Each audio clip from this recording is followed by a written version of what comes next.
What was it that Allah was referring Yeah. to when He said the Injil that they have with them? Okay, that's referring to the New Testament. Or Okay. whatever they had with them. Whether it was Whoa! Awesome. Really? Hey, I agree. Really? With you yeah, completely. Injil linguistically has two definitions, dude. What's wrong with you guys? Okay, so it is And the one New of Testament. one of What them do they is have New with them? Testament. You heard it here. No.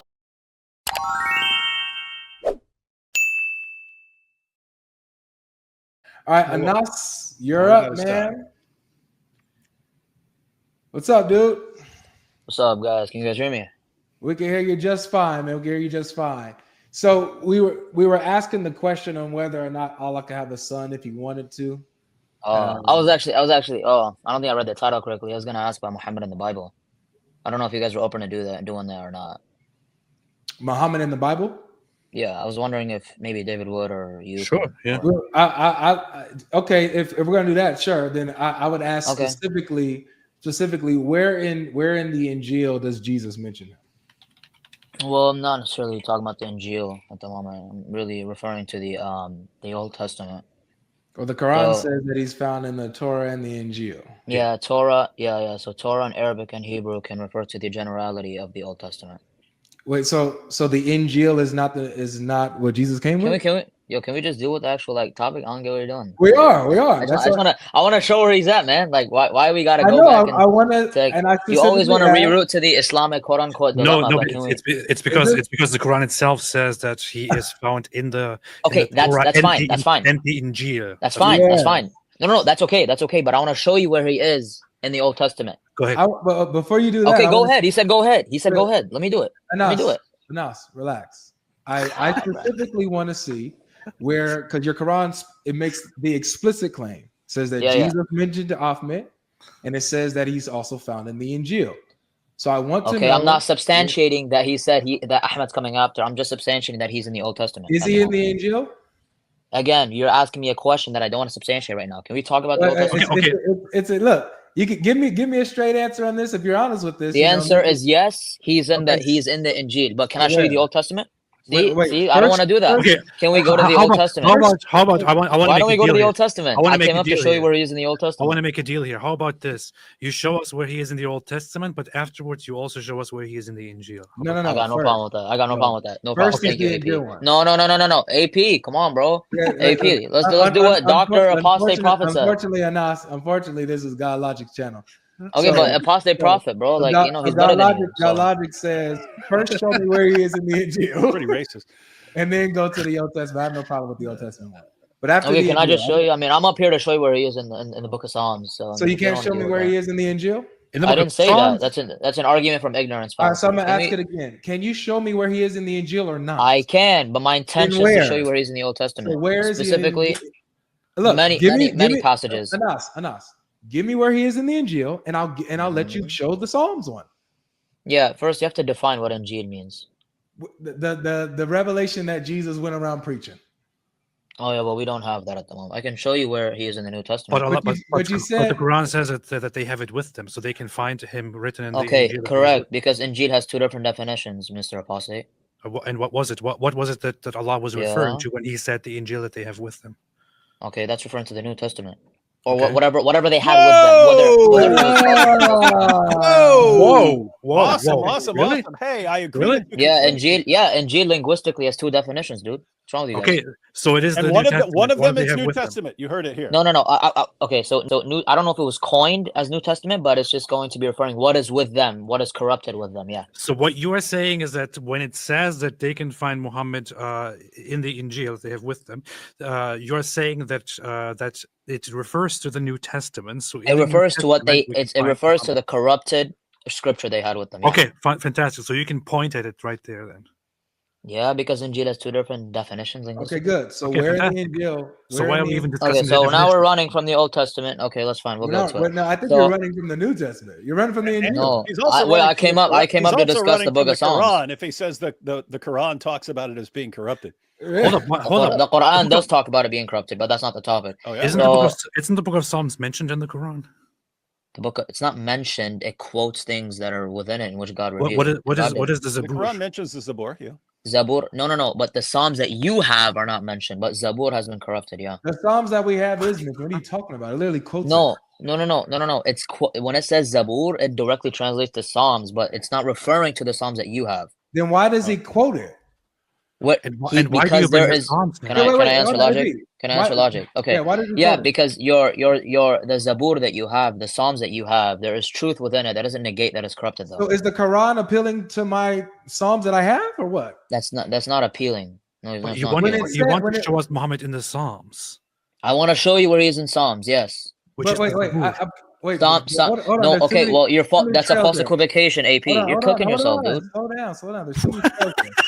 Let's focus on one thing at a It's a time. false equivocation. Focus on one thing at a No, time. it's not. Yeah. Go ahead. You acknowledge that your Quran quotes the Psalms that I have, right? Yes. Correct. So what do you mean it's not talking about the Psalms that I have?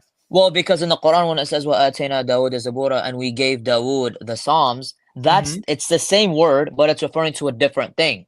It's not referring to what you have. What is it referring to? From the Psalms I have. What are you Dude, talking about? okay, they're not mutually exclusive. He can still reveal to David the Zabur, the Psalms in which David got from God, and also quote things in your corrupted books that have truth in it. They're not So mutually I have- exclusive. I have the Psalms right here in one book. So you want to show Muhammad in the Psalms, but you are also Yes. saying that this book is corrupted. Yes, because there's truth in your book, and there's also falsehood. I don't see the issue. Got it. So when Allah says, Can I show you where he is in the Psalms, Apostate Prophet? It's going to be the Injil first. I already told you that. I'm curious. Well, hold on. I'm sure Avery He's curious. He's curious. I'm Just sure. hold on a curious. second. I'm sure Avery He's will do us a curious. favor and do Let that, me but show you, however- AP. Don't let logic do this to you, man. Just hold on, Anas. So No, it's he his says channel. that he gave the Psalms to David. He then quotes the Psalms that he gives to David, which is a direct quote from the Psalms that I have, but it's not talking about the Psalms that I have. Well, logic, let me break it down for you, right? So Go the ahead, Psalms break it that you have, okay, so the Psalms that you have, there are things in the Psalms that you have which are quoted in the Quran, right? There's many examples out there. Now, this doesn't negate the fact that the Psalms you have are corrupted, but the Psalms that you have, the truth found in there is what David could have had, right? There's no problem with saying that. So the Psalms that I have is the Psalms that David had. Not entirely. No, I didn't say that. That's a straw man. So when were the Psalms corrupted, by the way? When were they corrupted? why is that relevant? It is very relevant. When were they? I don't know. I don't know when it was corrupted. It was corrupted though. How was it corrupted, and when was it corrupted, and where do you get? I don't know when it was corrupted and how it was corrupted. I don't know the exact method how, but I know it's corrupted. Because we have the Psalms that go back very, very, very far. That's fine. That doesn't negate its corruption. Can I show you where he's in the Old Testament now? Or you're still running. Avery, what do you say? You hear he's going to show from the book that he keeps saying is corrupted that Muhammad's a Correct. prophet. So look, Muhammad's a prophet because he's in this corrupt book that can't be trusted. No, I didn't say. And where does Allah say it's been corrupted? Well, he forgot to mention that. All he said was no one can change his words, and that he revealed the Torah. My goodness. He revealed the Torah, the Psalms, and the Gospel, and said that no one can change his words. But when he said no one can change his words, he really meant anyone can change his words at any given time. I'm still curious where he thinks Muhammad is mentioned in the Psalm 74, Apostate Prophet. You're the only guy. Open it. Open it. They all run from the Injil, and this is why we run from the Injil. And Avery, it's kind of a funny point. So Muhammad is mentioned in the Torah and the Gospel, and so we say where, and they go to the Psalms, where he doesn't say. No, David. But wait, what does Torah mean in Arabic? What are the definitions? Can you give it to me? What does Torah mean, Anas? It means Psalms. Psalms, apparently.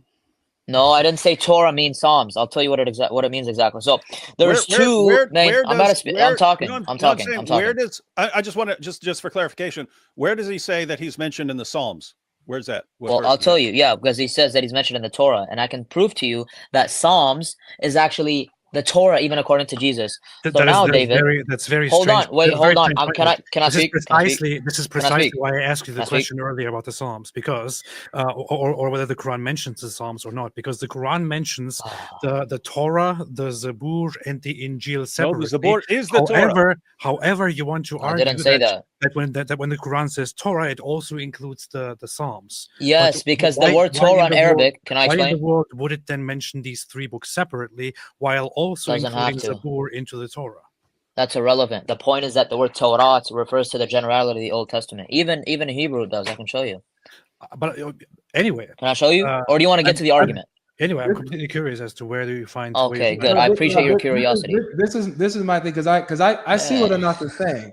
Anas is saying that in generality, sometimes the Torah or all the Old Testament books are encompassed as the Torah. You kind of see it. You see an example of this in the Hadith where where Muhammad goes up to a group of Jews and they say, or he asks them, "Am I in your Torah?" And they say yes, and they start quoting Isaiah 42 or what seems to be an Isaiah. Yep, exactly. 42, right. So, but he calls it the Torah. Now, either Muhammad's making a mistake, or he's just using a general understanding that all these books together can also be referred to. Yes, they can. Correct. That's the position that Anas is taking. Thanks for understanding. He's saying that in light of this, the Psalms can also, because it's part of the Old Testament, be grouped in under the category of Torah in general. That's what he said. Correct. And he doesn't have a bad. He doesn't. He's not wrong on that. I think there we go. AP, if you're curious, I can go to Psalm 74. Anas, relax, dude. Take your time. Look, you have my word. You will be able to go to Psalm 74 and do whatever you want with it. We'll go through it. We'll spend time on it. You can do whatever you want. First, please give me what I asked. I asked. Where is it mentioned in the Injil? So when you say word is mentioned in the Injil, I assume you're meaning Injil, you saying New Testament, no problem. Well, that's what you said Injil was. So Injil, listen, I'm gonna clarify. Injil can refer to what Jesus Christ had with him, and it can also refer to the corrupted scriptures in which Christians have with them currently, or even like 7th century Arabia. So let's say, where is he in the Injil? Now, let's define Injil now as what you have with you guys, which is the corrupted scriptures. Go to Matthew 22. Okay. So Matthew 22 goes in hand with Psalm 74, actually, ironically. So all right, cool. So Matthew 22. Yep.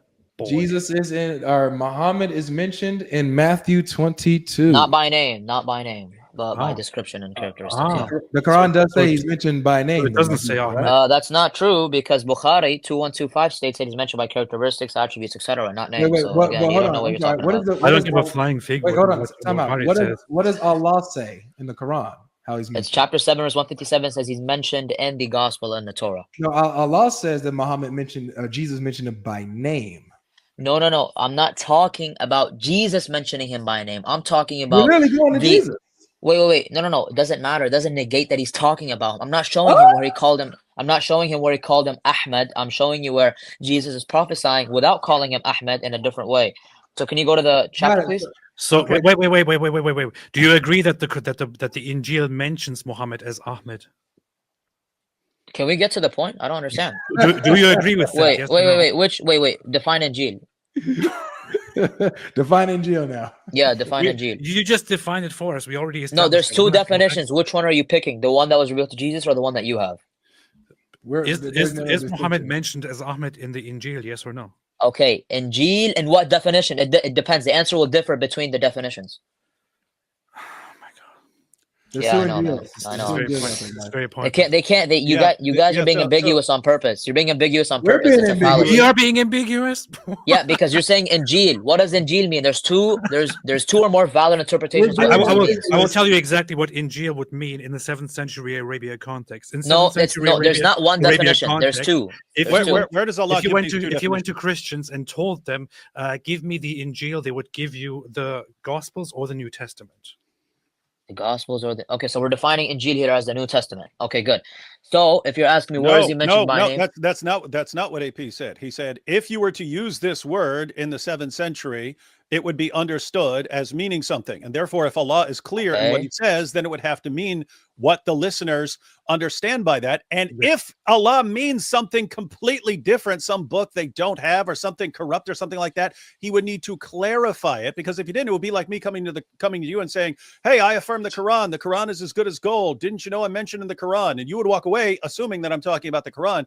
And then one of my followers comes along centuries later and says, no, he wasn't talking about the Quran that you're familiar with. He was talking about some completely different thing that you have no idea what it's about. Okay, well, let's just like try and be concise and be stipulative here. So there's two definitions of Injil. There's the New Testament. What verses? What verses? Hold on, wait, relax. The Quran does not. Wait, guys. You keep saying things and you do not support it. Can I talk? Where does the Quran? David, relax. Dude. Relax. You're saying something. Relax. Wait, the Quran is not a dictionary. Hold on. Oh my gosh. He's asking a clarifying question, so please just let him ask the question. Where does Allah I'm responding. where does Allah give these definitions and say, oh, there are multiple meanings of Injil? Here's one, here's another. Which he doesn't say that exactly. He doesn't. Where does he say anything that's in the ballpark of that? Okay, I'll tell you. Okay, so it's just putting A, because B, if and not, C then together. you're guilty of innovation, and you know what Relax. Mom said about innovators. Relax. I'm not the one who needs to relax, bud. You're the one who your prophet says is going to hell. Okay, Apostate Prophet. I'm still waiting for the answer. What answer? What answer? Is he mentioned in as Ahmed in the Injil? Yes or no? In the Injil that was given to Jesus, yes. The New Testament that we have, not exactly. But the Quran says that we find him in the Injil that we have. What?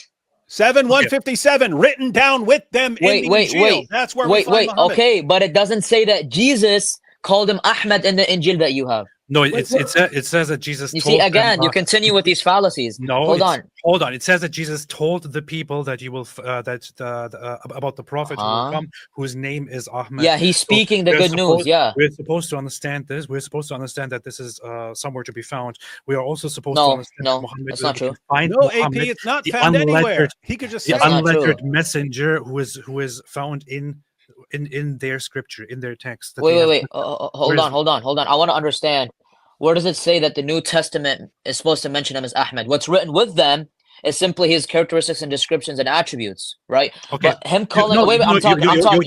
No, I'm going to clarify for you. I'm not done, dude. Let me finish speaking. I'm going to clarify for you. AP, let me finish. I'm going to clarify for you. Guys. To be fair, let's let. No, you're right. There are two things. One is the Quran claims that Jesus spoke of the messenger whose name is Ahmed, and the other is that so David made a blunder. David blundered. Yeah, in their Injil. He didn't make a blunder. you did. Absolutely, you did. He didn't say that. Yes, he did. I'm talking about 7:157 saying 7:157 does not say that Ahmed's written there. Find Muhammad, right? It says we find Muhammad. David never claimed that. In the Injil that we have. As far as Ahmed, correct, you'd have a problem if you're saying that has nothing to do with any scripture we're familiar with. Then what you're saying is anyone can say anything. So I can say, hey, Muhammad said, guys, 14 centuries from now, a guy will come along. His name is David Wood, and I affirm that this guy's a prophet.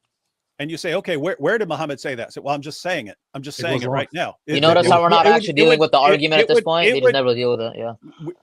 Dude, because you're avoiding it. We haven't even. The Quran. The Quran says Jesus said this. We say, where did Jesus say that? You say nowhere. Why? It's not in any text. It's nowhere. Okay, so the Quran is just. How does that mean he didn't say it? How does that? That's an. Wait. Hold on. So that's right. Are you saying? Right. Look at what you just said. How does this mean he didn't say it? Great. Prove to me that Muhammad didn't say David Wood is a prophet. I'm claiming that he did. Muhammad said. Jesus okay. See now this is just hold on. David was lost. Let me address a couple things. You've asserted that you can just say it without pointing to the text. Hey, relax. Stop saying relax. Stop saying relax. You gotta relax, bro. You gotta relax. Stop saying relax. Stop saying relax. Stop saying relax. Stop. Oh, you see that? No. David, I piss on you and your family, David. You see, look what he did. Don't do it.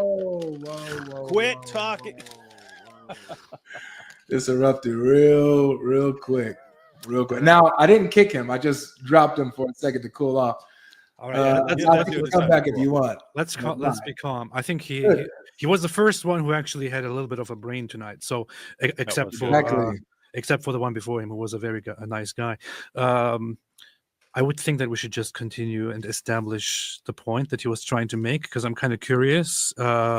He is a little bit deceptive with his ways. However, I would like to see where he can find Mohammed mentioned in the New Testament and where he can find Mohammed mentioned in the Psalms. I'm really, really curious, because I have read the Psalms and I don't find Mohammed there at all. Yeah, so he's going to Psalm 74. There's nothing there. There's nothing there. I would like to see that. Yeah. Nothing there at all, but he's trying to say that there's a time where it's talking about I would like to see that coming. In Matthew 22, he thinks it's the same thing after the wedding feast and after the temple, talking about when God's judgment comes against the disbelievers. And the next thing that comes out that's actually talking about me, not about Muhammad. right, exactly. But Anas, you can come back if you want to, man. Things have calmed down a bit, but gotta stop trying to gaslight people. And We know stop saying relax. There's one thing that you should learn, which is if you repeatedly and loudly say relax to people, nobody's going to relax. Yeah, there's the overarching issue, just for anyone watching, is I've just noticed that it's embedded in the minds of lots of Muslims that they're in charge and everyone else is their dhimmis. So when I see Muslims come along on a channel that's not theirs and they say, here's what you need to do, I demand it, I have a kind of problem with them acting like we're their dhimmis.